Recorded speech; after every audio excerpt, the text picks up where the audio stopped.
Well, welcome to the podcast. Nathan Newberry here, your host. Super pumped to have Anmol Singh on the podcast with us. You guys are going to hear his story, but he has a lot of followers online. He's a coach, but he's also he does day trading. He's in the market.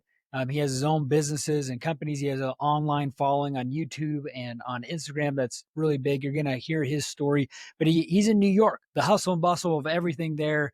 The market's always up and down, but he's a high performer and he's after it. After a decade of being online, you guys are going to see some really good, ways that he's going to be able to share with how you've grown and how to scale. Wait toward the end too, because we're going to talk a lot about some tactics of how to grow and scale. So I'll be really good. For everybody that's listening, I want to give you guys a free gift down below in the show notes. There's this workshop that I designed to help 6 and 7 figure agencies, businesses scale and grow. If you're an online coach or a consultant or agency that wants to really know how to leverage AI and get ads, down below is that gift to you. That's going to be really helpful for you to grow and scale. Anmol, thank you so much for being on the podcast. Diving into it here, how do you describe and define high performance? What does that look like? How do you define that? How have you seen that played out in all the lives that you've touched over the years? Yeah, definitely. So I think, high performance is going to be different for different people. So the way I kind of look at high performance is, okay, when you look at yourself or when you think about yourself, like the ideal vision of who you want to be. And if you're living close to that, if you're operating in that paradigm, then you're in high performance, right? But the mistake I think a lot of people make with high performance is comparing that to other people's high performance, because if you compare yourself to Elon Musk, nobody's high performance, right?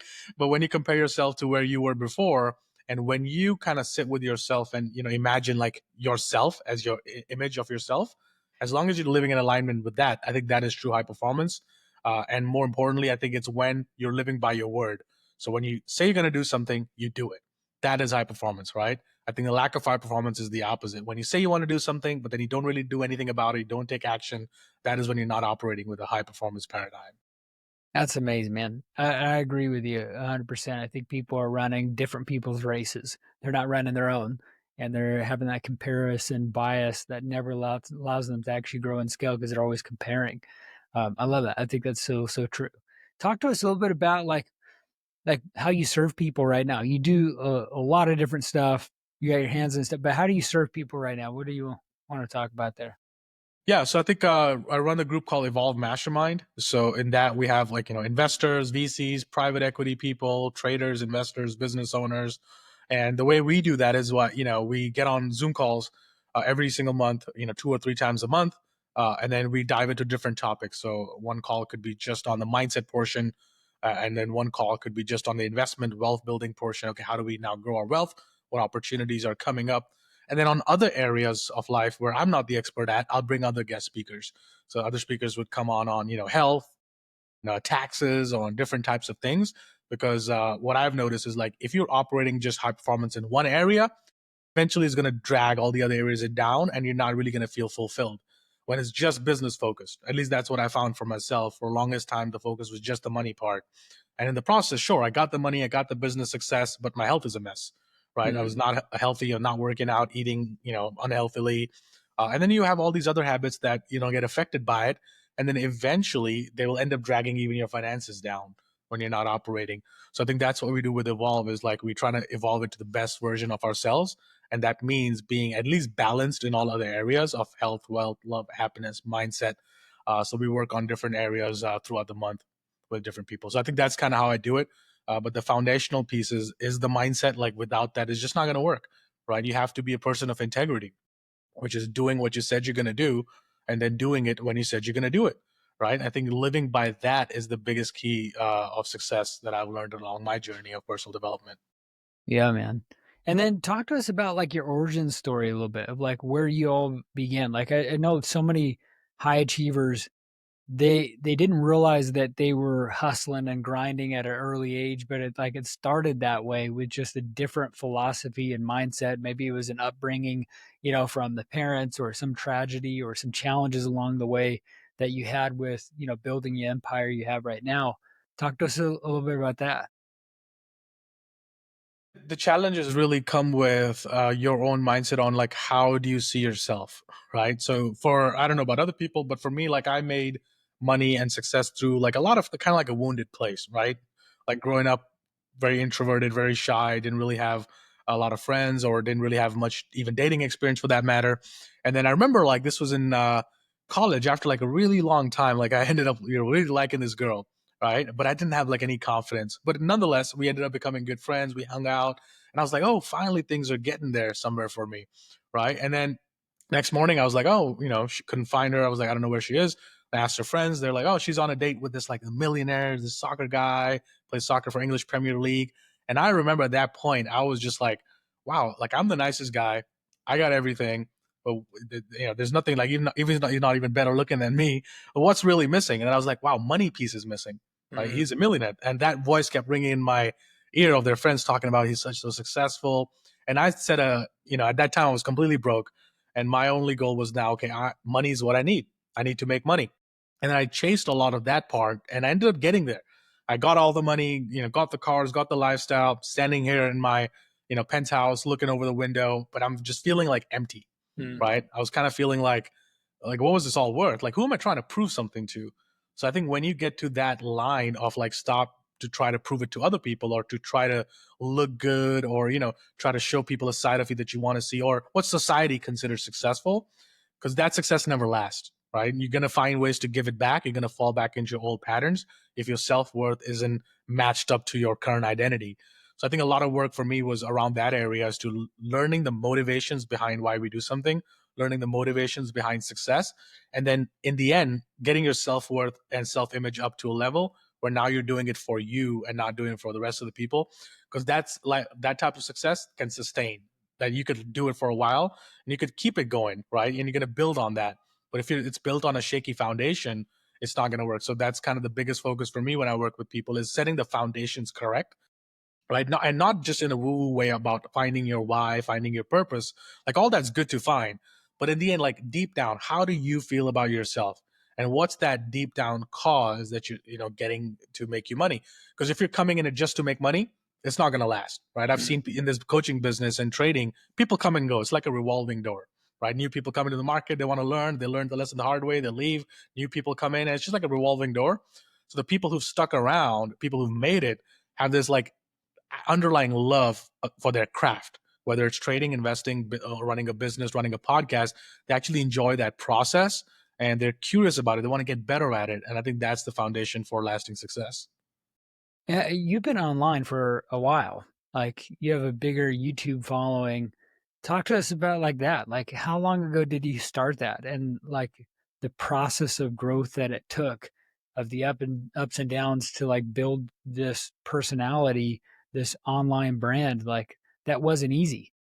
Yeah, no, it took a long time. I think the YouTube channel was started in 2015, right? When we started the company Live Traders. So I would say for 4 years, nobody cared about the channel, right? Like all the videos, we had maybe less than 11,000 subscribers for 5 years. And I think we had average views would be like 1,000 views a video, or something, really low, some even less than 1,000. And I think 2019, we just kept putting out weekly content, regardless of whether anybody's watching it or not. And then 2019 was just one video, it just blew up. It was like I think it might be over 3 million views now.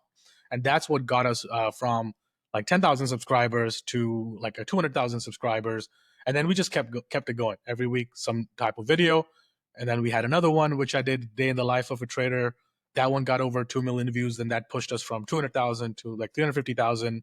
And now it started to slow down, but we just stay consistent. You just got to keep doing it. You never know what's going to go viral, right? I think a lot of people online try to say, oh, use this viral formula. Your video is going to go viral. Nobody knows what's going to go viral. The only key is you got to keep consistent at it, and eventually you're going to get that one hit. Same thing with investments, right? When I invest in startup companies as an angel investor, I would say 8 out of the 10 companies are going to be nothing. They're going to be worth nothing. They're going to go to zero probably. But then we're going to get a couple companies that are invested that are going to go public. And now, boom, they make up for all those losses. And same thing with trading, right? Not every trade is going to be a winner. Every trade I take, maybe 70% might be winners, but 30% of them are going to be losers. But as long as we just keep at it, the consistency of it, right? That those wins keep adding up. And that's what creates that wealth. So I think the same philosophy applies whether to trading, investing, to business, to growing your social following. I think it's just consistency beats quality over time every single time. I think because people can focus on making the best piece of content that's going to attract their ideal client. But if they're just too focused on making that one piece, in the meantime, the other guy could have been pumping out stuff every single day. So the cumulative views of somebody putting out stuff every day is going to be greater than that person who's relying on that one video. Yeah. Well, we talked a lot about mindset and like habits that are like forged into success.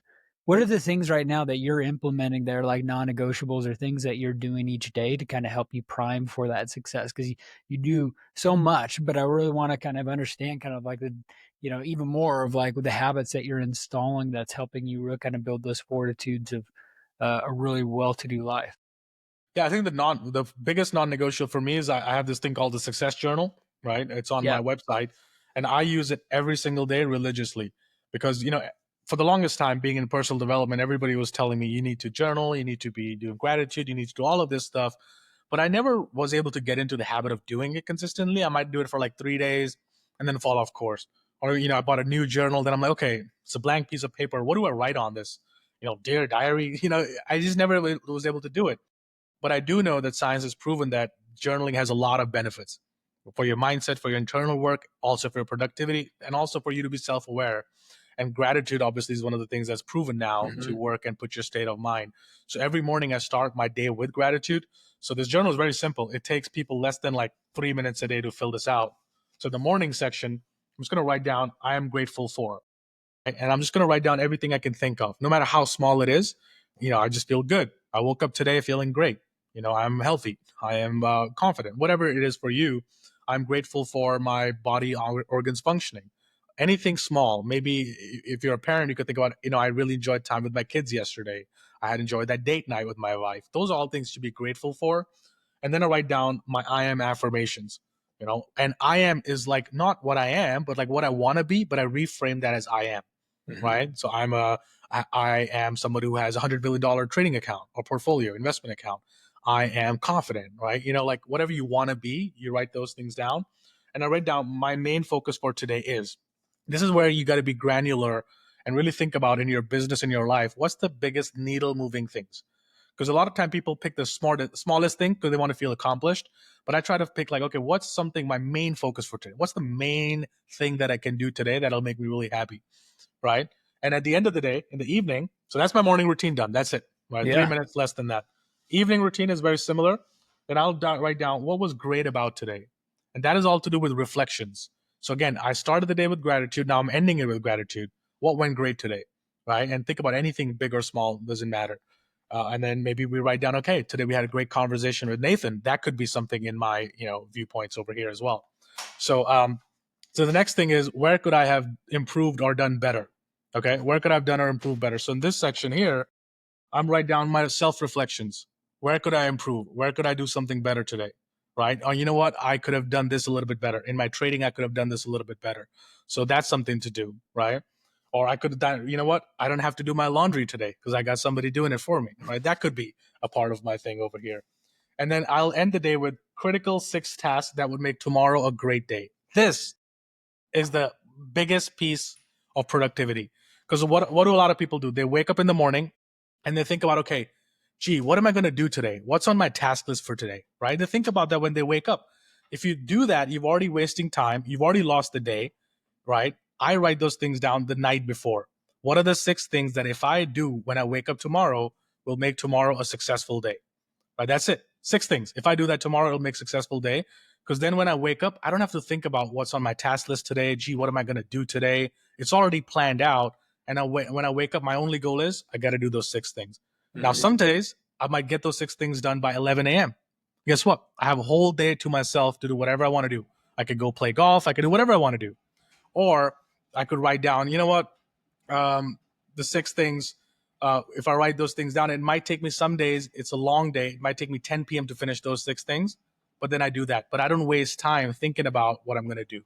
Does that make sense? Yeah. Yeah. And I want to touch on that gratitude part. Like as an entrepreneur and a business owner for the longest time, you're focused on all the things that you have to do and they're big, long things to do, or they're just overwhelming. And I always thought it was like woo woo type of stuff. And I never really put time into it just because I was like, hey, I'm going to bypass some of that woo woo stuff. But it is so true. Like priming your mind, like you're talking about, uh, like with gratitude is so, so important. I've never done it at the evening though. I've Yeah. only done it at the beginning. So I'm going to take on that inspiration from you, man, and start looking at how I can book into the day with that. Do you ever Yeah, definitely. do you ever batch your days with specific things that you're doing? Like this is my content day, or this is my investment day, or this is my coaching day. Do you batch all together, or theme them of sorts? Yes.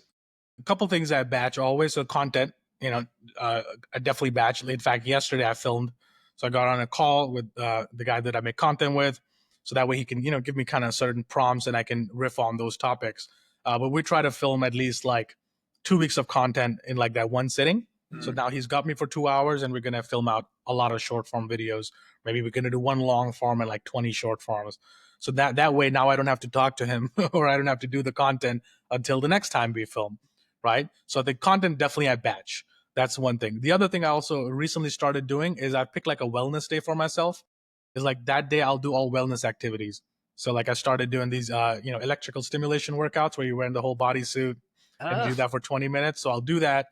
Then I'll go to stretching, assisted stretch. So I'll go somebody stretch me for like an hour. I'll do that. Then I'll go right to this place called Restore Wellness. I'll do like maybe a cryo chamber, red light, sauna. So I make a day out of that, and maybe I end the day with like a massage. So I've picked that. Okay, Sundays, wellness days. That way, I'm not just doing nothing on a Sunday. I'm using that for recovery, so for the next week ahead. So yeah, wellness days, that's batched. Content days are batched. I don't think I batch a lot of the other things, but my team meetings with my team are Wednesdays. So Wednesdays 1 to 2 p.m. we'll get on a team call. So I think all of those structured out. But the key is to have everything scheduled in your calendar. I think that's the biggest thing. Like I'd be useless without the calendar if I had to rely on right. my remembrance process. So I just go by calendar, and then the evening routine that I just mentioned, where you write down the 6 things, all of those are assigned time slots. So it's not like I wake up and I'm like, which one should I do first? Like I don't want to waste any time thinking in the morning. So I write those 6 things down, the needle moving things, and each of those will have a time slot on the calendar. So that way I ensure I get it done, I get it finished. And think about it. If you do life like that every day, just 6 things. Don't think about the world. Don't think about the text messages coming in, emails coming in. Let's just get those 6 things down. If you do that every day, think about where you're going to be in a year from now. I think a lot of times we leave the hard stuff or the stuff that we think is time consuming for later, like the Mhm. book you want to publish. Let's leave that for later. Let's do all the low hanging fruits right now. But the needle moving things are what's going to move the needle. Like, how do you talk to us about the very beginning of like your journey here, entrepreneurship, when you started building business? So like leveraging definitely like your calendar. So if anybody's not staying on their calendar, they definitely need to do that, which I love because I know that's really important. But the leverage of people in your life, teams that you build, companies that you build. Talk to us about like the beginning stage of that because as an entrepreneur, some of the things that are the hardest is like letting go and micromanaging and trying to do that. When was that moment that kind of helped you really kind of pinpoint the ability to let things go and build kind of a team and delegate a little bit more? What was that like? Yeah, and I'll be honest, like that's still a process for me at time to time because Okay. I I've made a conscious effort. Like I've been meaning to do that for the last like 5 years or so, but I've only really, I would say, put things in place as of like 12 months ago. Okay. Because for the longest time, it's finding the right people, right? People who are self accountable, self reliant, and self starters, meaning they take initiative to do that. So it's hard to find people. So for last, I would say, many years, I was going through a lot of people, right, to see what their work style is like. But then eventually, you come up with like a core team that are aligning with the values. And if they align with the values, then you don't need to like motivate them. I think a lot of employees, if you need to motivate them, that's a problem. They need to be motivated themselves on a cause that you're bringing them towards. So for me, it's still a process. Like I still, even day to day, like tomorrow I'm doing a masterclass online. So I'm still managing my team. You know what? We need to fix this on the copy, or we need to fix this on this, the thank you page, or we need to do this, we need to do that. So there's still an element of me because in the end, I am an entrepreneur. So I if I see something that needs to be fixed, I'll still say it. But I like to now let them do it first. So like you complete it, you do the work, give it to me for review. So then I'm just looking it over rather than getting involved in the day-to-day process of actually doing the activity. But you have to find at least one team A player who's like your right hand, right? That's the super key, because you can have a great team of people, but if you're going to be still managing them, then that's a problem. So I think you need to have that one A team player who's basically honestly could replicate you, right? Honestly could replace you, right? Now they can't replace me in trading, but they can at least replace me in all the other stuff that I do. And I also try to bring them on the stuff that I'm doing. If I'm attending a conference, I'm attending an event, I like to bring them everything for me. Because why develop on my own? Because if I just develop on my own, now I have to train them anyway. So I bring them onto the same stuff as me, or if sharing access to things that we might have access to. Go through this program. I want you to take this program. I'll pay for it. Go do it, right? Like that kind of stuff. So you're developing them, but also the key is you have to like the personality first, because a lot of people hire based on skill only. If he's skillful, he can do it. But what happens is when they're really good at their job, eventually they're going to leave you, right? Eventually they're going to find somewhere to make more money. Eventually they're going to leave you. The other thing is you have to have, again, you have to be bought in the vision. So the vision are companies achieving financial freedom for people while they build a healthy lifestyle and a mindset for success. So now when they get that testimonials, we talk about it in our team meeting. Hey, look at these emails we got. Like you signed him up, you helped him, right? And now they're on that same vision. And I think if you have a shared vision, shares values, and somebody like you could actually have a coffee with and enjoy your, teammates, so they're not just employees, I think that's when everything changes. What about like the diversity of like overseas or versus local or, right here in North America? Like, how do you diversify your team stack that way? So I was at 99% of my team is US based, just because I want them to be not only the same time zone, but also be able to, our clients are in the US. So I want them to have, the US based experience. But the administrative stuff that's done in the background that you can outsource to VA. Like maybe you don't want to post on social media yourself. You want somebody to just schedule and post it on your behalf. Those things could be outsourced. Some things that are not client customer facing can all be outsourced, right? Hey, we just finished our mastermind recording. Make sure you upload the notes. You make sure you upload the recording of that in the vault for the members. Make sure you email all the members. Like all of that could be outsourced through a VA. Customer support emails, those could be outsourced through VA. Like Philippines is usually where most people end up doing it, but India is a good place. But Philippines has good quality, in my opinion. So then those administrative tasks would be all outsourced, but any tasks that have to do with customer facing, client facing, or a product that a client is going to see, like a copy, landing page, or like all of that stuff, we have to do in house in the US. What about like leveraging AI? How much of that do you use right now with your business? Because I mean, I can only imagine that being pretty interesting with day trading nowadays, of like being able to use leverage tools to kind of pinpoint specific trades or some things like that. How do you go about leveraging that in your day to day, but also building your team and your coaching company? Yeah, so in trading, I don't really use AI that much. Maybe that's because I started trading when I was 18 years old in 2010, and I'm still kind of in that same paradigm. So maybe, newer traders these days would figure something out. But for me, I still trade old school, no real AI or software, just kind of doing it manually myself. But that's also because I'm at a point where I'm like, it's been working for 15 years. I don't want to even touch anything. I don't want to fix something that's not broken. If I can just put in extra work and do it, that's okay. But there's softwares now, tools that can help you find, like you put in all of your criterias in there, and it could give you all the stocks that match your criteria. So it can make your job a little bit easier. But for me, I'm just kind of like old school that way when it comes to trading. Although we do have softwares that help us manage the trades. So once we've gotten into the trade, we can give it criteria on when to decide when to get out. And then I can leave my computer and the software will kind of do everything in the background for me. So we do have stuff like that. Day to day life, I use a lot. I use Claude AI. I use that a lot day to day life, just to get questions answered, think about something, or even help with like maybe flushing out some of my thoughts. Maybe I'm writing a post online, but I'm like, I want to validate that with some more statistics that could help me make my point better, or just making it more polished. Sometimes I'll use it for if it's an important email or a pitch to somebody. Then I might just run it through AI to make sure it's well written. But day to day stuff, I don't really use it that much very often. But for day to day activities like that, I use it. For a mastermind, Zoom has a built in companion, AI companion. So at the end of our mastermind calls, or at the end of our team meetings, actually, uh, Zoom will send an email to all the members who were at that meeting, notes from the meeting, summary, action steps, and it does a really good job of doing that. So that helped solve a lot of the problems of, we finished a team meeting. Now nobody's like, oh, I don't know who was assigned what. Everybody gets emailed those notes of everything that was spoken about in the meeting, who's going to do what. I think that makes it easier.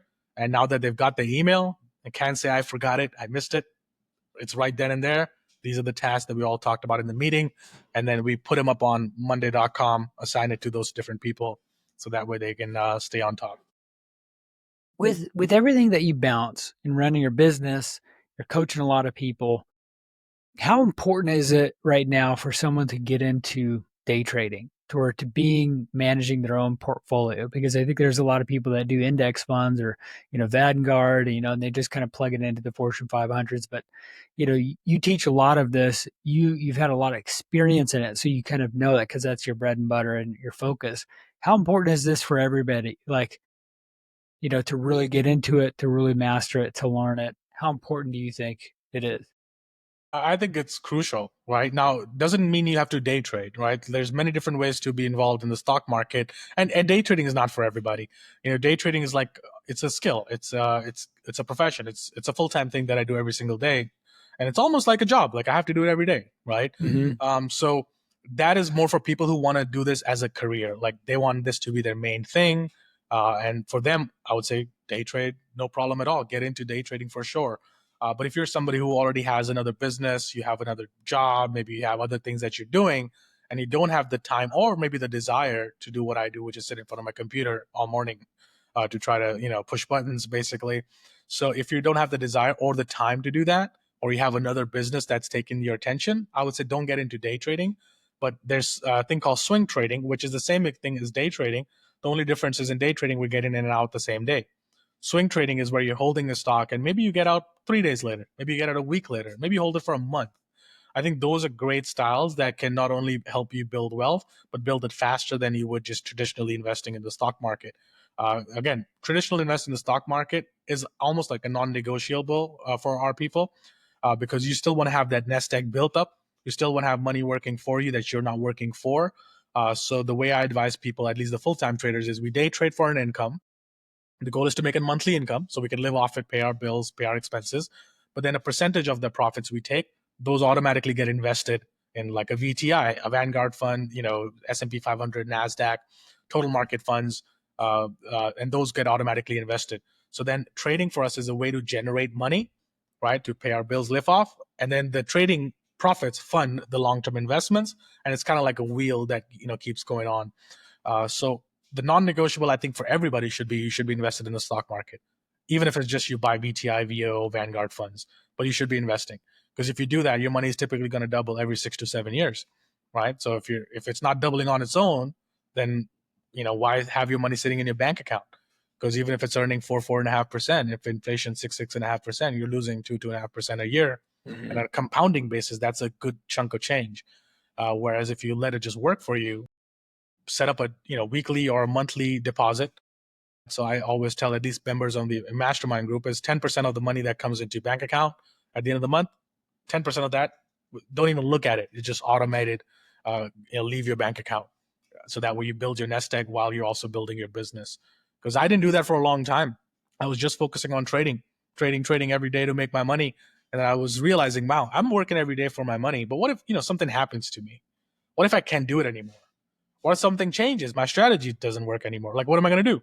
Right? At least now I've been using it for the last 15 years, taking my trading profits, parking it.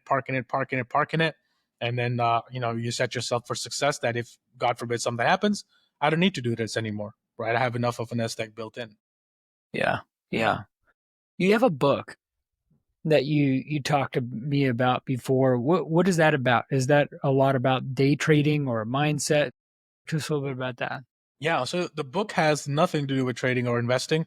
It's purely like a mindset, personal development book. Because as I was telling you earlier, like I learned a lot about myself when I got into trading. Because when you're risking millions of dollars every day, like you'll feel you need emotional stability, you need emotional control, right? It could bring out the best in you, it could also bring out the worst in you. And you see all sides of you, fear, greed, all those things when you watch millions of dollars up and down every single day. It can really affect you. So I think that put me on a completely different journey of personal development, mastering my mindset, because trading is less about the strategy and your expertise. It's more about emotional control, because trading releases the same hormones of dopamine and serotonin that you get when you gamble, when you have sex, when you do cocaine, right? Now, as traders, we're getting that every single day. We have to manage those spikes, right? So if you're not managing those spikes correctly, you're going to end up making a disaster move on your account. Like if you go on Reddit, you'll see Reddit is a graveyard of hopes and dreams, right? People putting in money on random stuff. They're just gambling, losing all their money, blowing up accounts. And that's a recipe for complete failure. So I think the book is all to do with personal development, everything that I learned in my journey of, getting better. I've probably spent over $1 million at this point, coaches, mentors, retreats, events, really working on myself.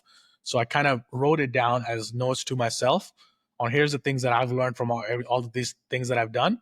And if I do these 10 things, that'll make me successful. And then I applied all of those things in my life, and I just saw like all areas of my life get drastically better, achieving new heights of success. And that's when I said, wow, if I can turn this into a book that others can also benefit from, like it's basically a book that I wish somebody gave me 20 years ago. It would have made life a whole lot easier. So I put all of those concepts in there, the 10 keys of success that you need to have to achieve any levels of success that you're working towards. That's amazing, man. If someone was young and just starting to get into this, would you tell them to go down to the financial sector or do something else? Because you coach now too. Is that kind of a giving back thing, or what would you tell someone that's young trying to get into, being wealthy and growing things? Would you tell them to go do that financial focus? I would tell them initially to try everything, because you never know what you're going to be good at. Like trading was the last thing I thought I would ever do. Like growing up, I was horrible at math. Anything to do with numbers was the last thing I thought I would ever do. And this was not even like nobody in my family did it, right? Nobody in my family even invested in the stock market. They didn't even believe in it. They thought it's all gambling. So if I just relied on what I knew, like I would have never got into it. But because I tried it and then I saw, wow, like I'm actually really liking it. And more than liking it, I'm really curious about it. Like, why is the market going up and down? Who's causing it to go up and down? Who decides these prices? Like I was just so curious about it that for me, it didn't feel like work. It didn't feel like learning. Learning felt exciting, right? So I think I would tell people in the beginning, if you're in your, 15 to 25 years old, try your hand at literally everything, and then you'll find yourself gravitating towards one thing over the other. That's when you know you found something that you are aligned with, like your values are aligning with. And it cannot just be money. If you're only in it for the money, you're not going to last long. When things get tough, first sign of toughness, you're just going to quit, right? But if you genuinely love the business, you're curious about it, then when things are going wrong, rather than quitting or thinking about quitting, you're thinking about, what could I have done better? How could I have improved over here? What if I tweak this over here? What if I tweak my strategy like this? Then what would have happened? Oh, let's take a look at what the strategy would have done over the last 10 years. Okay. So now you're thinking about how to make it work. So there's two types of people. One person will try it once and say, oh, it didn't work. The other person's like, wait, this way didn't work, but what about that way? Right? And then they'll eventually end up finding that way. So yeah, I would say it's a great business. Obviously I'm biased because I do it, and honestly, that's all I've done for the majority of my life. I never had a job. I've been trading since I was 18 years old, but then trading was a way for me to get the money, and now I could use that money to do all the other things: Airbnbs, real estate, coaching, investing. So there's a lot of things once you get that financial success. Yeah, yeah. I think you're right, man. I think definitely in that. I remember reading Rich Dad Poor Dad by Robert Kiyosaki, and he always talked about leveraging in finances and being in the stock market, and then leveraging that into other things like real estate or other aspects of wealth building. So I think you've done it right, man. And I think everybody should be able to be on that same train to focus on their finances and building wealth. A lot of my students and a lot of people listening to here are people that have online businesses. So some of the tactics of things that you've built with your coaching business, you've built a large following over a long period of time. What are some of the things that you found in your coaching business that's really helped you more have a like thriving business and life because you're able to balance that? Because people can get burned out pretty quickly, you know, doing a lot of stuff that maybe don't work or works. What have you found that's helped you most? Yeah, I think it goes back to the point that I was just making is like your original intention for why you got into it, right? If your original intention is, ooh, I want to be famous, I want to be popular, I want everybody to see me, and I'm speaking at all these stages, and and that's normal, by the way. We all have that. Like, let's not joke around about it.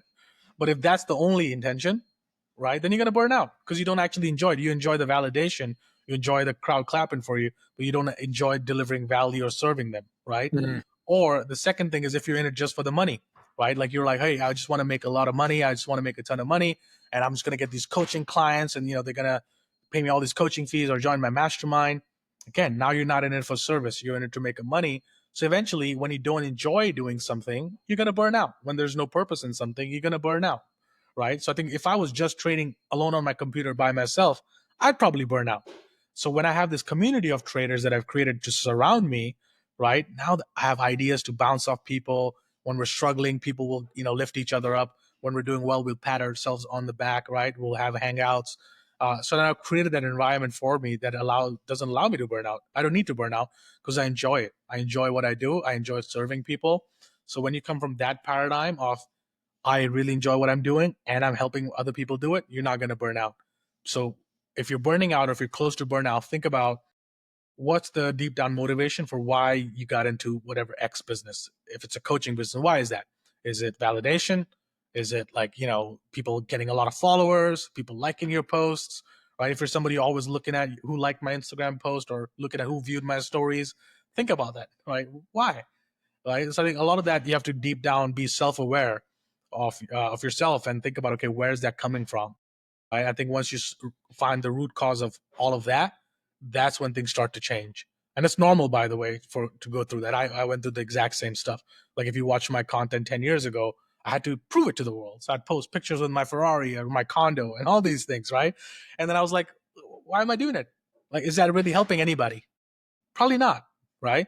But what's going to help people? Like if I actually deliver value, if I actually help them get past their pain points and then hurdles, then there's no burnout. And then the comments that you get are not going to be like, wow, look at your car, nice car. That comment does nothing for me. Whereas somebody says, man, that video you made, I needed that right now. Mm. That makes all the difference. Man, oh man.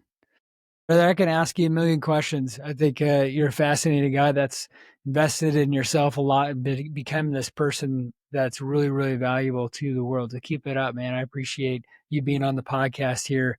Where can people follow you more and also get your book? Yeah, first of all, I mean, enjoy the conversation as well. Thanks for having me. As far as your listeners, I'd love to give them a free copy of my book.